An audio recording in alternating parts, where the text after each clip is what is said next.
Hi, good morning po.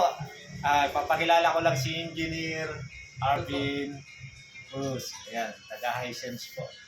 Ito, pinuntahan niya pa ako sa pesto namin. Ayan, meron kaming permit. So, ipapakilala namin sa inyo ang Hisense. Meron silang high-tech na VRF. Ayan. Si Engineer Arvin, ayan. Makita niyo yun? Ayan.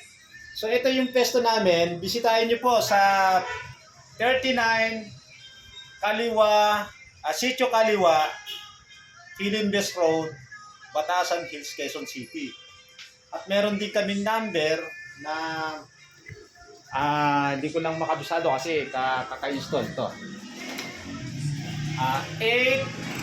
8541-2038. Ayan, para makita nyo rin po. Ayan.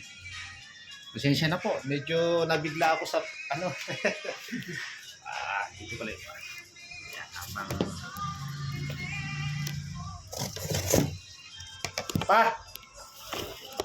Ayan. Ito tayo dito na.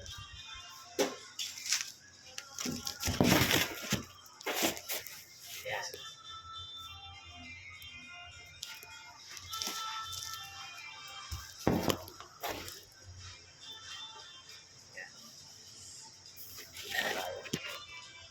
Ayan.